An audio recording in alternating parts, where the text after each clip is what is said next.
The ViVO V27 Pro has style, backed up by substance. It had to, since the competition from the OnePlus 11R is not easy. Too close to call, if you have to pick one of these two phones. There is something distinctly understated about ViVO's approach to adding new phones to the product portfolio in India. There is genuine substance, and very little noise. At least by comparative standards, in the Android smartphone space. It is refreshing. Another chapter added to that approach, and one we'll say has enough substance too, is the ViVO V27 Pro smartphone. There are a couple of headline features too, which may just add some value for potential buyers. It all depends on subjective utility, doesn't it? The ViVO V27 Pro, there is also a ViVO V27. Not to be confused with prices start at 37,999 rupees with 3 spec combinations to choose from: 8GB RAM and 128GB storage, 8GB plus 256GB and 12GB plus 256GB. This does, in a way, compete with the quite recent OnePlus 11R, that costs 39,999 rupees onwards. Though there's a fairly different approach to the spec sheet, in both cases.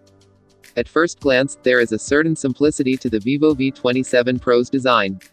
But that's before you get to the finer details which give the phone a better in-hand feeling than most phones around it. For instance, the 7.4mm thickness is significantly lesser than most other phones. The OnePlus 11R, which itself is fairly slim, measures 8.7mm. Then there is the gently curving display, a cost that most phones that aren't flagship tend to avoid.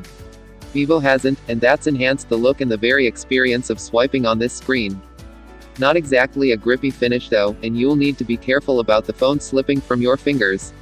The magic blue color option, which you see photographed here, pleasantly changes the hue of the blue depending on the light falling on it.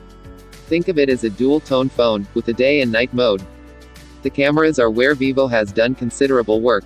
The approach they have taken isn't to put the entire workload on more megapixels. The ViVO V27 Pro has a 50-megapixel main sensor, an 8-megapixel ultrawide and this always perplexes us, 2-megapixel macro.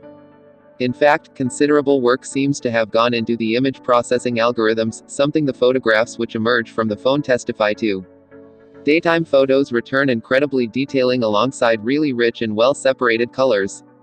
This, whether you're looking at landscape photos or close-ups. We'd suggest sticking to the primary sensor for best results.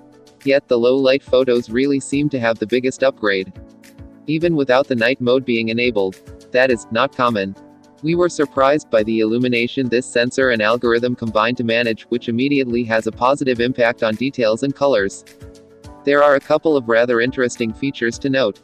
First is the wedding-style portrait option. The name may suggest so, but you don't necessarily have to be at a wedding to use it. The focus is on getting the different tones and shades of colors represented as accurately as possible, and the results will be subjective. Secondly, on the camera module at the back is a ring of light. This will come in handy if you are capturing a portrait photo, giving a personalized lighting to the subject's face, therefore eliminating shadows such as those below the eyes and nose. ViVO has used the MediaTek Dimensity 8200 chip for this phone, instead of a Qualcomm chip. OnePlus 11R uses last year's Qualcomm Snapdragon 8 Plus Gen 1. Both instances are fine, such powerful processors don't get outdated at the turn of the year. The ViVO V27 Pro holds up performance quite well, for the most part, but certain applications, such as extensive use of the camera or navigation, tend to cause the internal temperatures to rise. That is when you'll notice a slight reduction in gaming performance. That's again pushing the hardware, but not when using most other apps. Would recommend spending that little extra on the 12GB RAM option, as it provides more headroom for apps. Also, ticks off the longevity aspect.